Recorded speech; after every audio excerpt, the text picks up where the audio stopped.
ABC 6 News at 5 on your side starts now.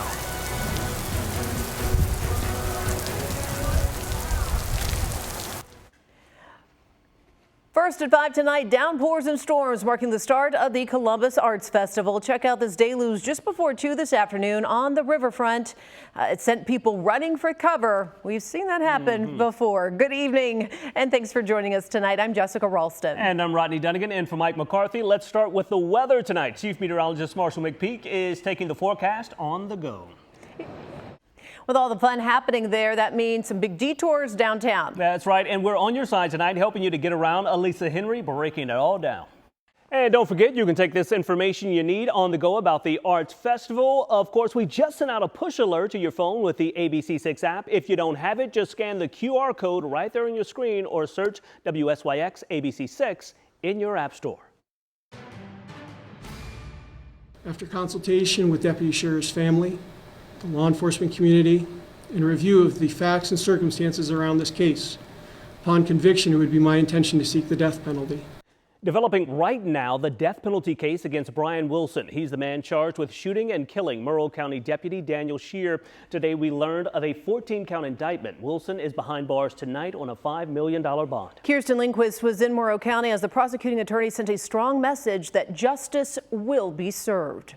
And the woman charged with helping a fugitive wanted for shooting 2 Mifflin Township police officers has been indicted. Jayla Call is charged with obstructing justice and tampering with evidence. Police say that she helped Devontae Dixon avoid arrest after allegedly shooting officers last week. He's in the hospital tonight after police say that he shot himself as officers tried to take him into custody. One of the officers has been released from the hospital. The other is facing a long road to recovery. Call will be back in court next week. And in Fairfield County, a domestic violence situation once again leading to a major police response. Police say it all started with a woman pointing a gun at her boyfriend, leading to a SWAT standoff. Aaron Simonek showing us what happened and talks with a former SWAT member about how they train for these situations.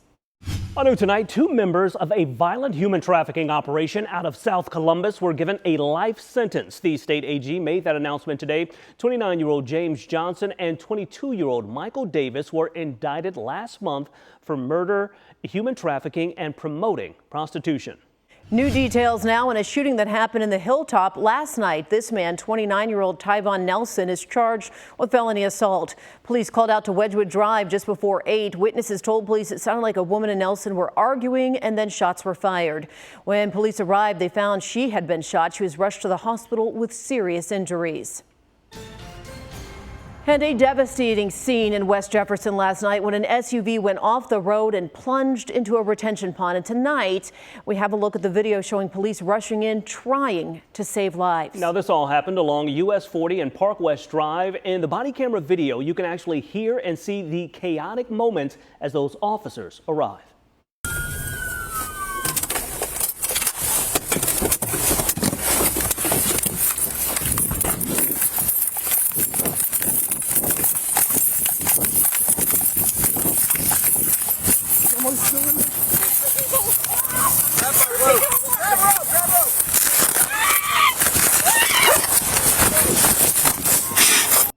Now you can see how tense this is. You can see the officers running to the pond. They throw off their body cameras and jump into the water to save 5 people who were inside that SUV. Unfortunately, this did end in tragedy. A 27-year-old woman and a 3-year-old child did not survive. The West Jefferson police chief says the quick action of the officers helped to save the other 3 crash victims. One of those officers was in his final weeks of field training. We don't know just yet why that SUV went into the water. All new tonight, Capital University introducing the school's 18th president today. Jared Tice is taking over for Dave Kaufman. He served as the university's president since June of 2020. Well, it's officially pool season, and if you think your summer body is not quite right, like myself, there is a bit of hope. No, I'm saying my summer body is not right. Whatever you want. It comes in the form of body sculpting. Medical reporter Liz Bone is helping you get your sexy back. Sexy. ABC 6 First Warning Weather on the Go is sponsored by G&J Pepsi. It is going to be a busy weekend across Columbus. The Arts Festival returning to downtown. That's right, and that's where we find Chief Meteorologist Marshall McPeak. And Marshall, what can people expect if they're headed out the door this weekend? In our nation's capital tonight, President Trump telling ABC News that Elon Musk has, quote, lost his mind. Now, this all comes just one day after the former besties had a major blow-up. Perry Russum has the very latest. Right now at 5:30 on this Friday evening, it's hot and muggy across much of central Ohio. Fairly quiet out there right now, but you do need to keep the rain gear like the umbrellas handy for the weekend. That's right. You're taking a live look right now over downtown Columbus tonight. It is a jam-packed weekend of action across the area with the Columbus Arts Festival kicking off today. That's where we find Chief Meteorologist Marshall McPeak. And how is the festival looking tonight? Hopefully the crowds are showing up in full force. And a lot of action on Wall Street today, and it's all being driven by the May jobs report. Hiring slowed down just a bit last month. The Labor Department reports U.S. employers added about 139,000 jobs in May. Now, that was down from April's total of 147,000, but it was still higher than expected. The unemployment rate remained at 4.2% last month. Healthcare companies and jobs at bars and restaurants accounted for a large number of those new jobs. All new tonight, President Trump announcing he had a 90-minute phone call with China's president this week. Now, experts believe that call could be a breakthrough in this ongoing trade war. Matt Gelka breaking it all down from D.C. All new tonight, since President Trump officially took office, ICE has made more than 100,000 arrests across the country. It comes as the White House pushes them to crack down following an attack at a Jewish community event in Colorado last weekend. Christine Frizzell has the details.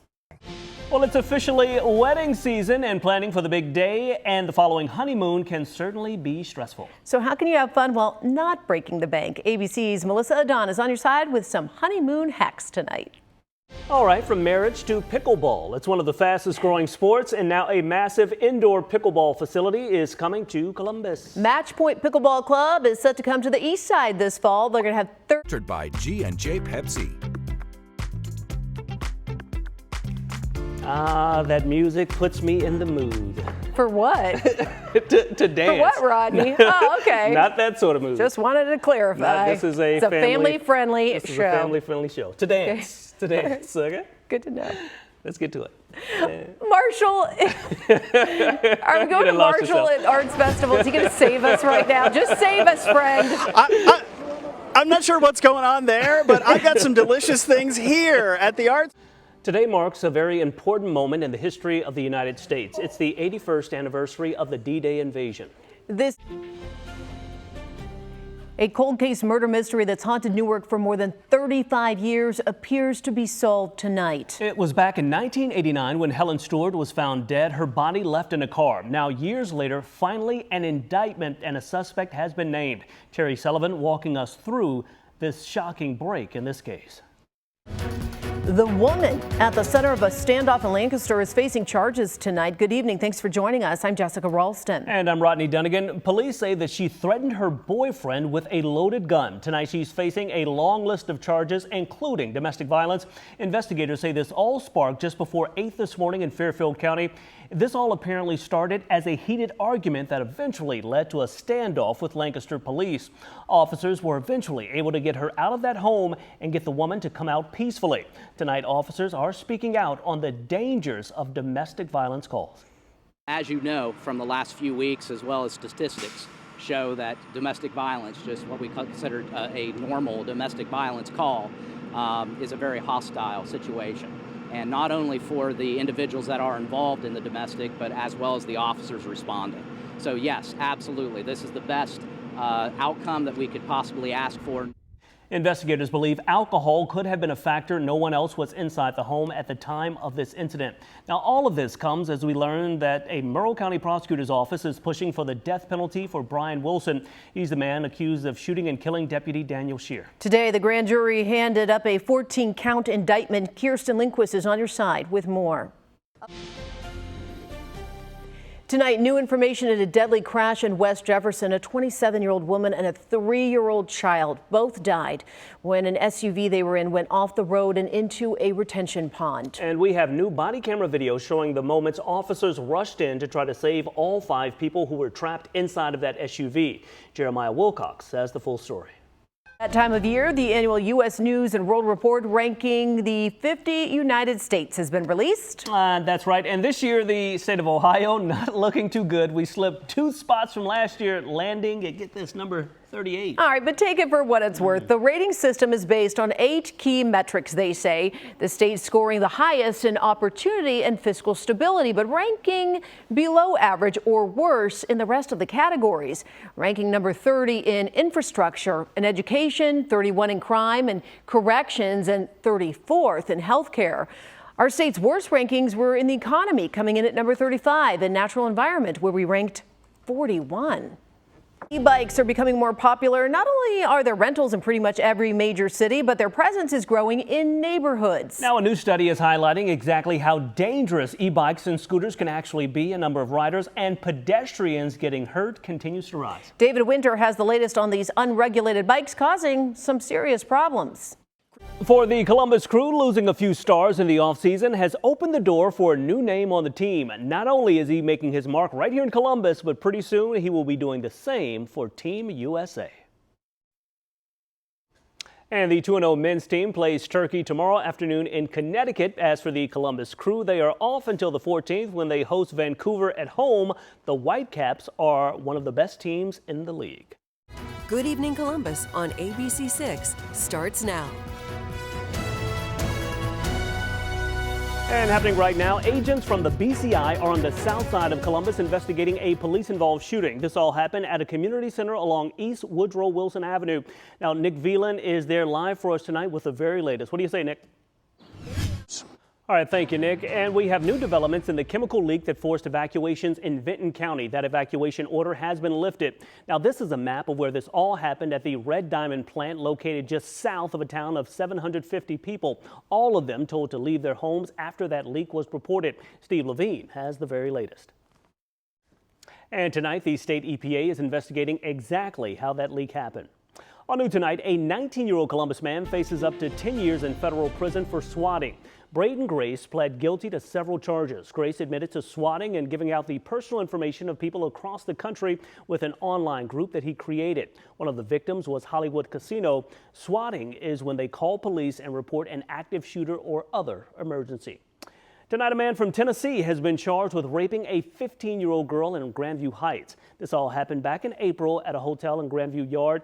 Police say Devarius Delaney was talking with this girl on social media for months. They met at a hotel where police say he had a gun, threatened her if she left that room, and raped her over a 2-day period and would not let her leave. He's back in town tonight, locked up in the Franklin County Jail.